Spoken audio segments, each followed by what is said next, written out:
So Envision. So you came on board at Envision 4 or 5 years ago. Yeah. And that was, you said, years. shortly after they fused. It was just two, before. Just before. Yeah. Okay. So I got hired in the midst of. I was sold a bill of goods, man. I came on and it was like, oh yeah, we're completely changing this organization and everything's up for grabs. And it was interesting because I had little understanding what a chamber of commerce was even at that time. Yep. Learned that on the fly. Because there's pretty much a chamber of commerce in most cities or most of a certain size. Yep. Yeah, and are going to have that. So a chamber of commerce, what is their MO typically? Sure. What are they designed to do? There's a saying that if you've seen one chamber of commerce, you've seen one chamber of commerce. Okay. So because there's variation. So many different scopes, Yep. and you'll have a lot of the smaller communities. Their chamber of commerce is more about, I would call it more of a tourism or a marketing type of agency where Yep. they're trying to attract people to come and spend money at these businesses, right? And then there's an element too of networking, getting your businesses together and understanding, more about each other and maybe creating some partnerships or efficiencies. Yep. That's pretty much bread and butter. So, functions like business after hours gatherings and networking things. But some chambers will really take the approach of, I'm trying to think how they say it, the 3 Ps. It's parades, parties, and I can't remember the third P, but it's more of that being, the convener for residents, Yep. even, to connect with the business community. Then you get to chambers of commerce that are more on the level of Envision, who are more serving the business community.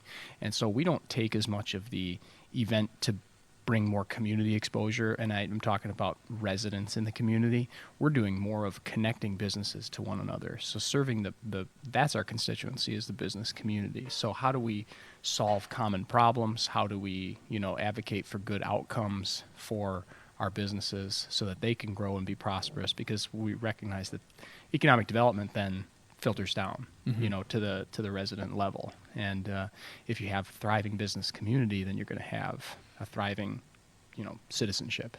So what does your average business in Fond du Lac County look like? We have, as you know, in your manufacturing, we have a pretty heavy manufacturing and agricultural corridor here. That's a big base of our tax base here. Yep. I don't have the percentages or numbers, but we're also pretty strong in the financial realm. As far as just Fond du Lac, you've got headquarters for a couple of pretty heavy-hitting banks and credit unions. So this has become a bit of a interesting hub for that.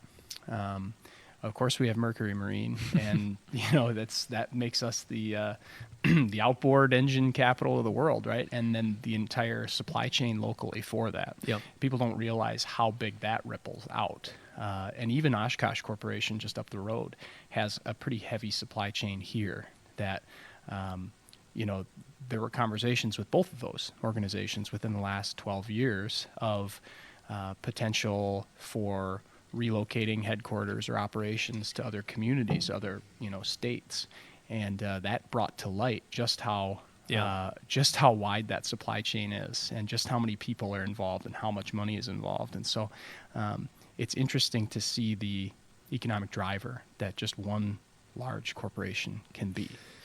Yeah, and it's everything's connected. Mm-hmm. Like you said, that ripple effect down to the hardware suppliers or the fabrication shops or electricians, contractors. Yep. I mean, there's so many. Yep. I mean, you think about Mercury Marine on a daily or weekly basis. How many local contractors are there, Mm-hmm. Supporting that Mm-hmm. operation and processes, Yeah. for their components. There's so much that they do in-house, but there's then that much more that they don't, Yeah. and that they outsource to this, local service provider. Could be a job machine shop where Exactly. They got some customization. They need 72 parts Yep. Machined next Yep. day, and there's probably 4 shops in the area that get that work. Exactly. Yep. Yeah, it spreads out wide, and there's a few that's all they do. Yeah. 90% of their work comes from one customer. Yep. It's right here. So you've got a number of those. Yep. And it's interesting to see. We're not just manufacturing, but it sure is a lot of what we do here, and we do it well. I don't know how that, how you kind of brand yourself as a manufacturing first kind of community, but Yeah. that's what I'm really interested in. Yeah, and that's one thing that we've tried to do, and that was just an observation that I made growing up in the area where it seems that we're making, with the exception of Merck and Oshkosh and some other larger Alliance Laundry, Kohler, they have their own branded products, but in a lot of cases, the manufacturing that's done, as we just talked about, they're parts that are going into other people's products.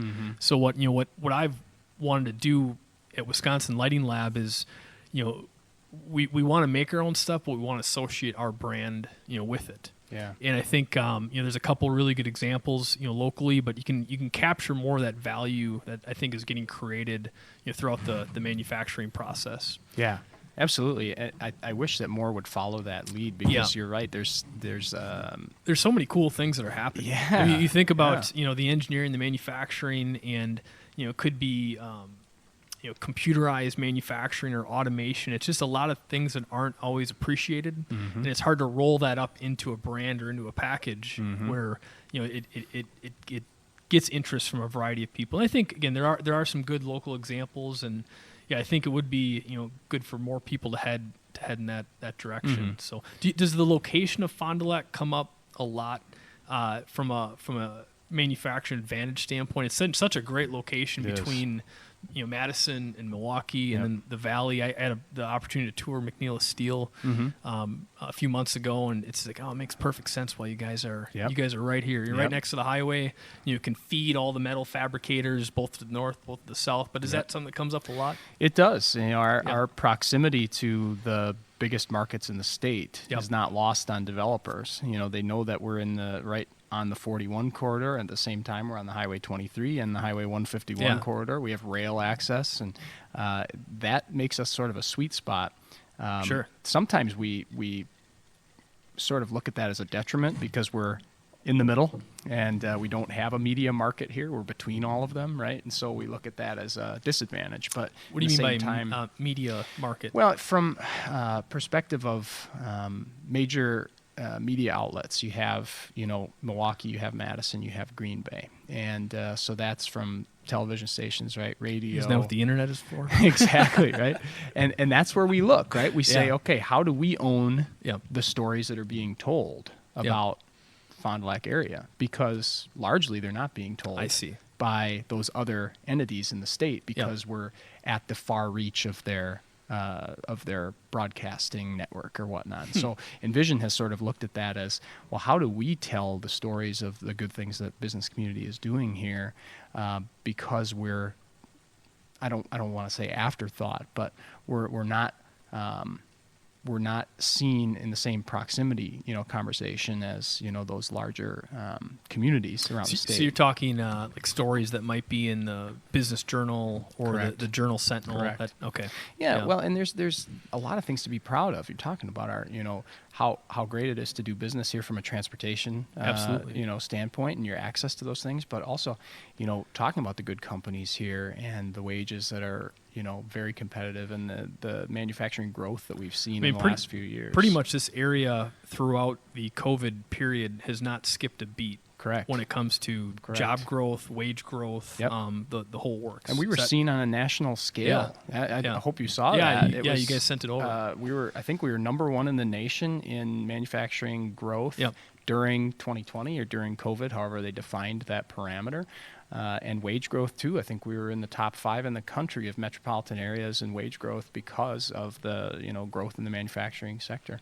An interesting thing that I've heard said, and I don't have the data on hand to back it up, but it's thrown around by a couple of people, is the number of engineers per capita in Fond du Lac County is the highest of anywhere in the state, and possibly in that is not surprising. It isn't, right? When you look at it, you go, okay, let's look at the corporations. Let's look at who's here. Absolutely. And so that's the sort of thing that I want to put out there and lead with when we talk about what is Fond du Lac's identity. I agree 100%. And I think the technical jobs are becoming, you have companies like Tesla and SpaceX and some of these other companies that have somehow turned their brand into engineering brands. And I can see similar things happening with other companies, and there's no reason not to do that at the city scale as well. A lot of times, I think it's very, very unfortunate, and I hope it changes, but the things that are happening in the background, the actual making of the products, the designing of the products, people care about the finished product. Like in our world, it's when the sports field switches on, it's the lights, Sure. it's it's the turf on the field, it's the whole application. But I think everything that goes into that, like we talked, that's I think it's finding ways to showcase that stuff more. And again, I think the world is switching towards a more technical direction in a lot of respects, but that does not surprise me. Engineers per capita.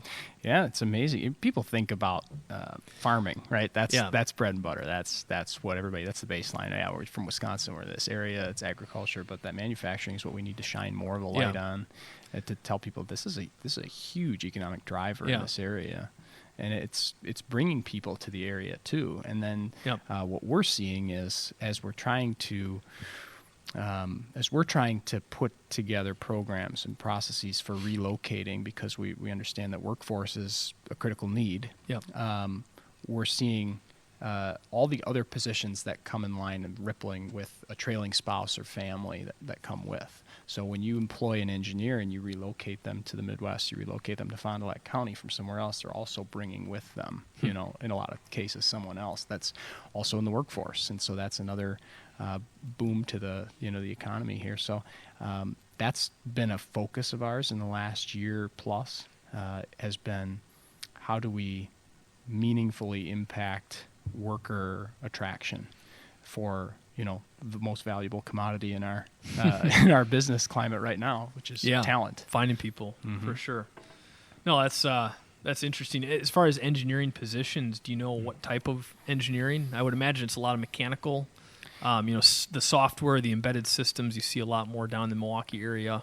But mechanical engineering and the casting companies and the fabrication companies and the injection molding companies, I would imagine pretty high per capita with that skill set. Yeah, it is, and we do have Excel Engineering in town here. That those are they're growing like crazy. Yeah, that's on the construction. The construction so that's side more of things. That. And they've got a lot of folks, and they're looking to hire plenty more.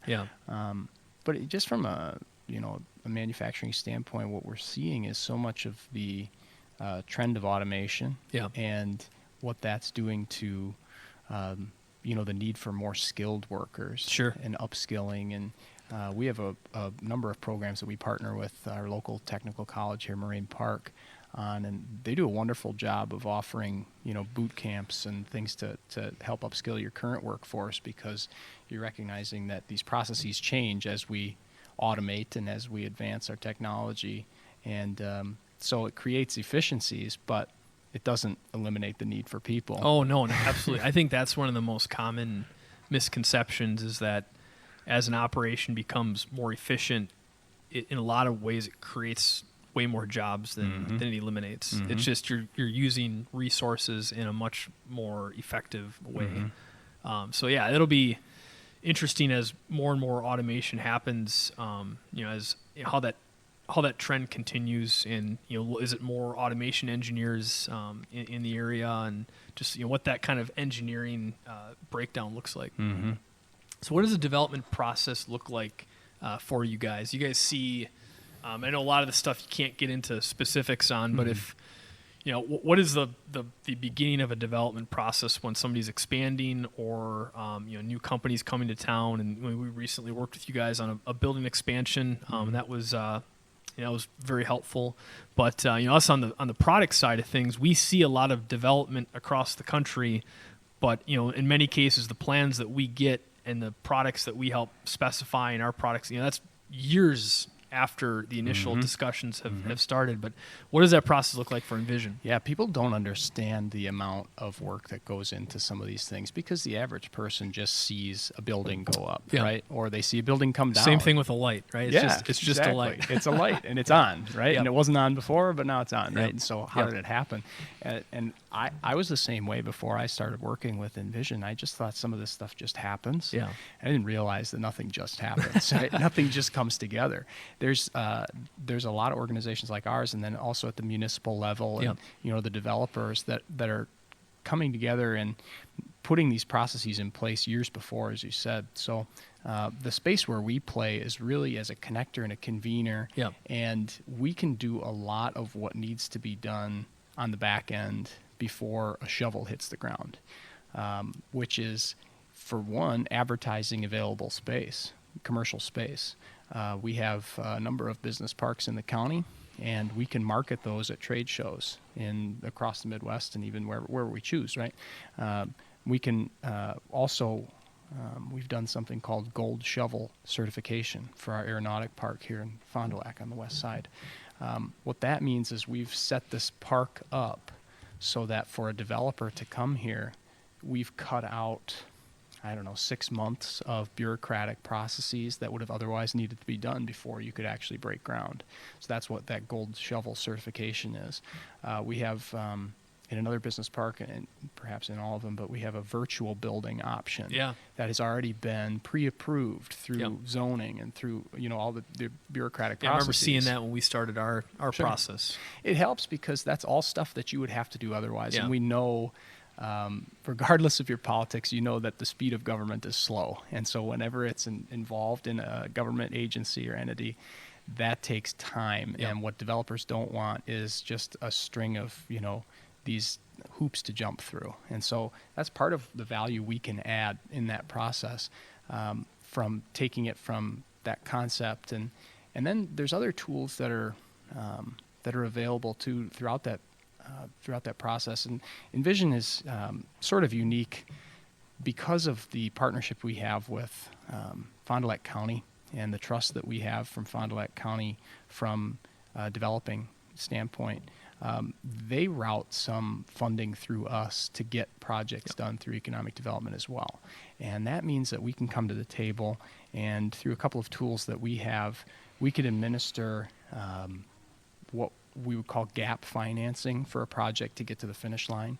If a lender is able to allocate a certain amount, right, but the project costs this much more, then we can come into that space, and as long as this project meets the criteria for job creation and economic growth, then we can come in and we can offer the financing that it takes to get that project finished.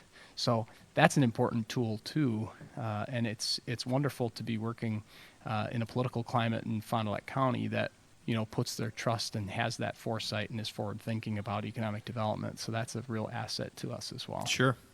Yeah, and we had never done any type of a building project like this before. Any building related things that we've done is really, we've taken a kind of do-it-yourself type approach. Mm-hmm. And with the size and the scale of the project that we'll be starting or breaking ground on next year, you guys were super, super helpful. It was, I don't know how we would have done it, without pulling you guys in. You guys connected us with, with the right builder.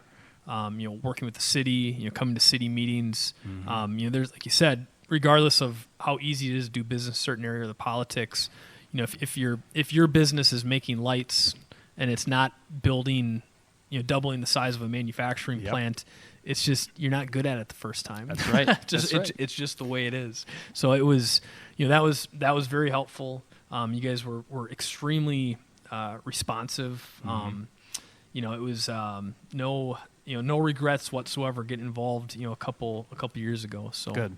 Yeah, and great. that's the value we can add, and that's what I try to tell people. My role is in the connector. Yes, I'm connecting. That's really, I'm the networker, and I'm trying to be a funnel of, when I hear things, I bring it back to the organization and vice versa. And so I'm doing business to business sales because I'm going out and I'm getting more members to the organization and getting more engagement through programs, and so I'm out there trying to uncover opportunities, but also bring back the funding that supports the organization so that we can do this. The more capacity we have in-house, the more people that can get involved in a project, the quicker and the more responsive we can be.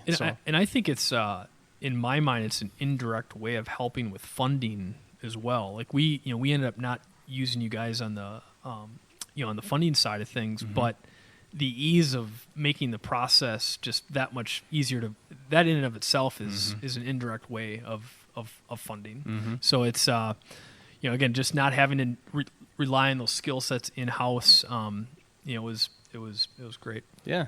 And that's what I mean about, when you're at the level of Envision, every chamber of commerce is different, right? Your specialties are different. Yeah.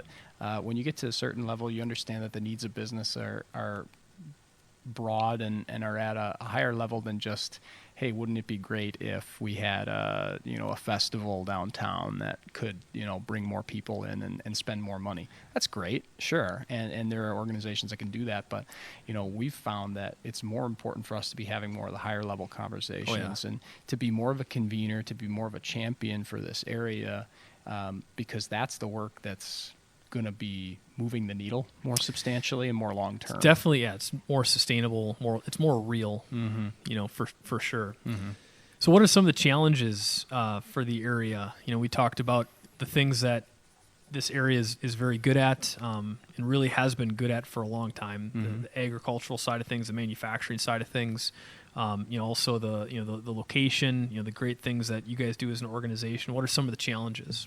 Yeah, well, anyone that I'm talking to right now, and this is interesting because it's regardless of industry, it's really every industry out there has two major thrusts of complaint. It's supply chain and it's workforce availability.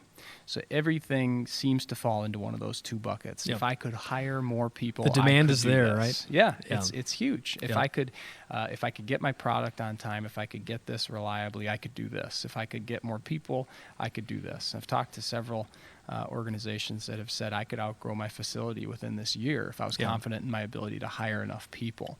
But then that makes a difficult conversation, a difficult decision for them because now they're putting off expanding. They're putting off capital investment back into the community. And in reality, both of those problems are people problems. And that, for us, I've said it recently, but we have several people here, or the equivalent of several people that have had to shift toward supply chain and managing supply chain. We're fortunate where, I think we're just large enough where we can devote those resources to helping that.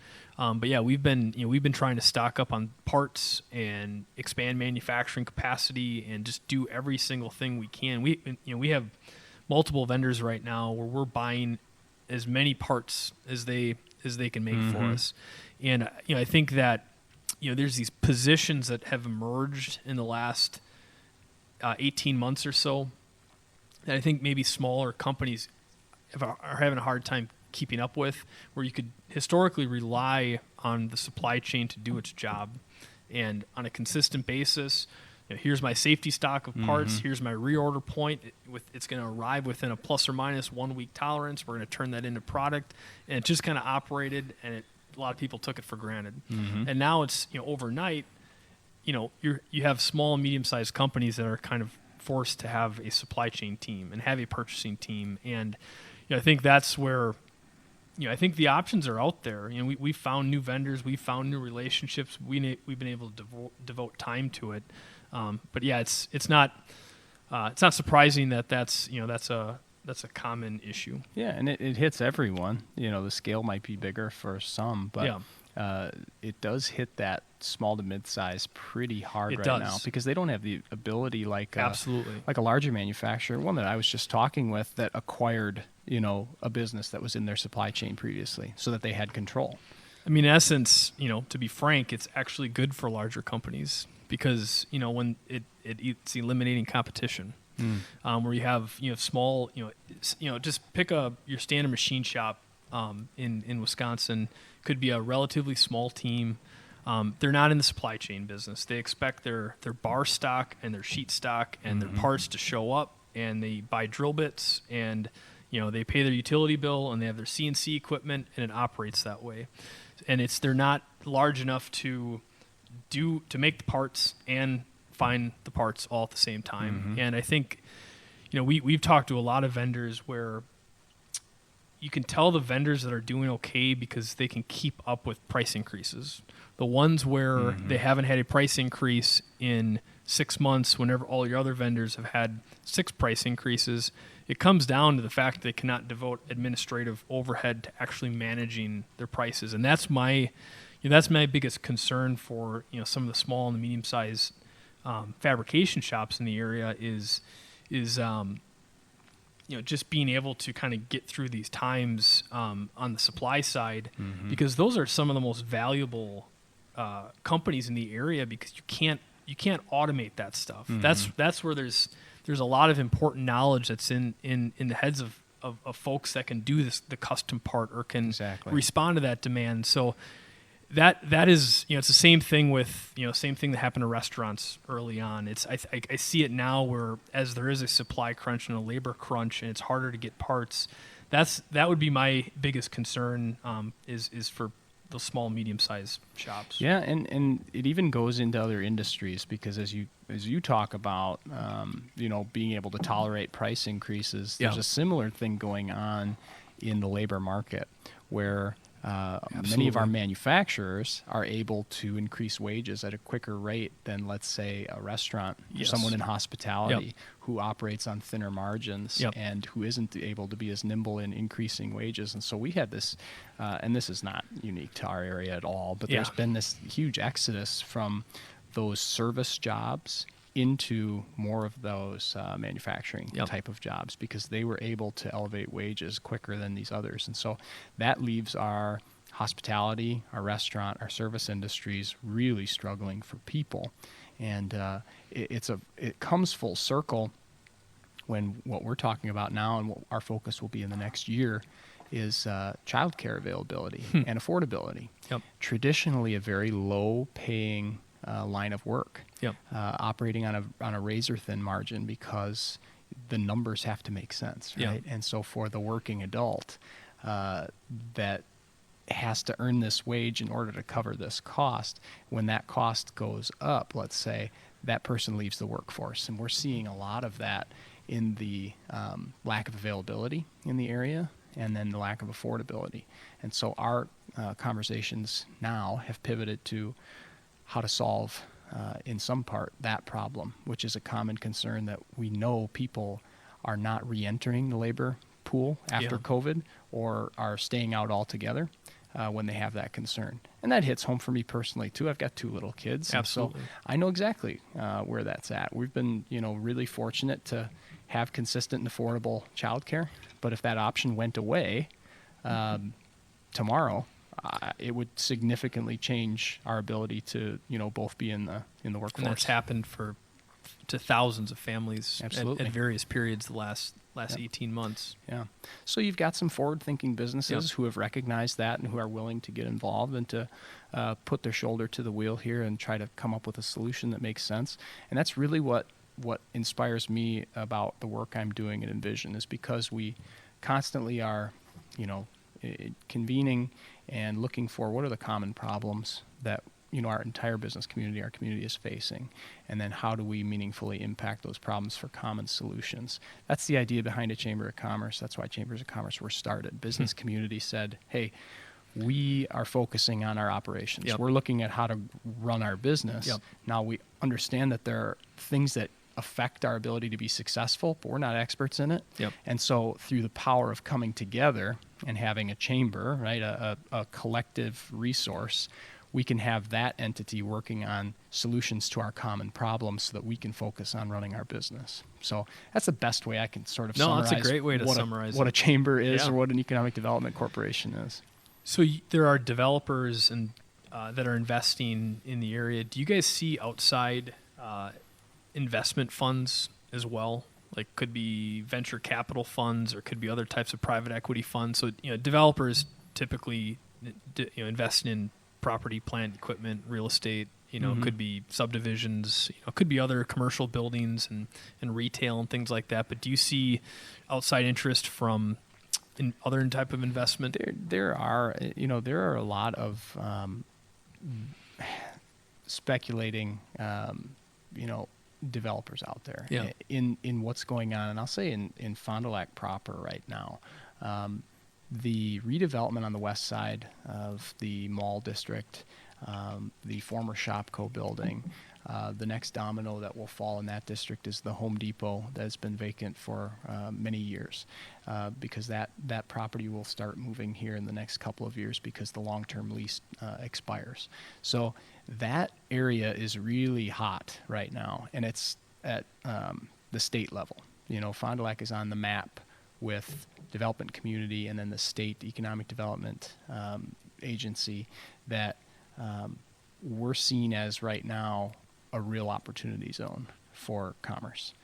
So that would be commercial, retail, not necessarily manufacturing. But No, that's, that area would be more for your mixed use, Yep. possibly some residential, but Yep. it would be your retail, your hospitality, your those sorts of industries, which are really important as you look at the traffic patterns on Interstate 41, and that's the intersection of 41 and 23. Yeah, that's a pretty serious intersection. It sure is. That's an important one. It sure is, and that's an impression that's left on anyone that's visiting as Yeah. well. For a long time, a big vacant mall and a big vacant Home Depot building were the first things to greet you as you exited from Interstate 41. Yeah. And that's an impression that's left on you. So we recognize that that's not what we want visitors or anybody seeing first, because it's unlikely that you come in through that and you let's say make it all the way to downtown, right? Where your impression might change. So we're thinking about that as sort of the corridor, the gateway into the city for a lot of people. And well, the Meyer's a great great addition. Yeah. So a lot of what is to come is hinging on a couple of those large development agreements coming together and shovels going into the ground. Yep. And then when that domino falls, you'll see a lot more development that's staged and ready. And that's development. So that would be the property and the buildings and the commercial spaces. And then beyond that, it's all right, go lease the spaces, or do you see a combination of they already know what's going to be going in those spaces, or it's some speculation and some some that's not? That's some of what we work with. I so see. Okay. That's where we can be at the table and convening some of those groups, because there's the complicated part with, not to go into too much detail, the complicated part with the former Forest Mall is you have a 1,000-page real estate agreement that was formed between all of the various entities, and there are still half a dozen entities that own properties there, right? And so everything had to be signed off collectively for anything to change, and that's why it's become a difficult, it's quite the decision-making matrix. It's hard to wrangle. Yeah, it's hard to wrangle. And again, that's why you have an organization, and props to the City of Fond du Lac Community Development Director, and for being involved in these conversations too. It takes a lot of partners to move the needle on these things, to actually, get to the point where you have signed agreements and then you can move forward. But it's it's important work, because otherwise it does just sit and you don't have movement, because it seems like, that's too difficult, right? And it's just maybe that that's someone else's job to handle. Someone else will get involved in that. And those are the things that, like I said before, people assume it just happens, and it doesn't. A lot of times it doesn't make financial sense. That's the argument behind TID, tax incremental district, which has been established out there. For example, the financing has to make sense for a developer to be able to see a return on their investment. And otherwise the property doesn't make sense, and it'll sit. So those are the sorts of tools that we work with the municipality on, to be able to incentivize and to encourage development that will ultimately prove very fruitful. In the example of a large manufacturer here that has increased and invested, I can't remember the exact figure, but to the tune of billions of dollars now of investment into this community through expansion, after a tumultuous time when there was a chance of them leaving. Probably about 10 years ago, right? About 10 years now. Yeah. Well, I guess we'll end on the Lakeside Park Oh, topic. great. Love it. Are you guys involved in that? I would imagine it's not necessarily business related, but I'm sure there's a lot of businesses involved with donations. Yeah, this is one of those tangential issues that comes out of the conversation of placemaking. And placemaking is seen as how do you better attract talent to the area? How do you retain talent to the area? For example, we run a really successful young professionals group as part of Envision Greater Fond du Lac, and so we see a lot of young people that will enter this community from outside because they took a job with one of our corporations, and we'll see them get involved in that group to try to find some connections. The common trend is people will come to the community And once winter hits, a lot of times, Yeah. if they have not put down roots, if they haven't found it to be an engaging area, and they Start haven't looking. really, they'll leave again. Yeah. And so you see a lot of that, and it gets you thinking, okay, how do we become more of a sticky community? How do we offer more amenities that a younger generation finds valuable? And at the same time, conversations that have been going on for many, many years. How do we better take advantage of the resources that we have here? One of them being the water. Yeah. And so Lakeside Park has been talked about for decades as an underutilized gem, an asset. Absolutely. Right. And so the conversations that came to a head over the last several years were how to better develop that piece of land to offer more amenities to the general public than what it currently does, and specifically to the boating public who are coming from other communities up the lake and are completely bypassing Fond du Lac because it's just not seen as an area to do anything. It's not seen as an area to visit from the water. There are a lot of boats that sit in our harbor, and all of them go north. All of them leave, right? Because there aren't enough places here. So it must be a more cost-effective place to store the boat. Yeah, yeah, They sure head can be. straight It's been north. a complaint for a long time, and so this was the response of the business community saying, we will get involved because we see a vested interest in attracting more talent because it's our biggest need right now. Do you think that there's certain positions that have to be on site every day? Manufacturing positions, manufacturing, engineering.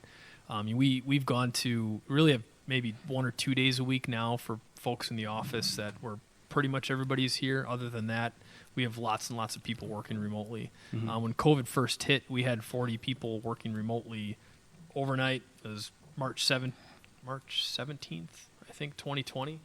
March 17th. St. Patrick's Day, wasn't it? It was. We did the Friday or the Monday. I can't remember exactly which one it was. But do you see? So the need is employers need, they need people.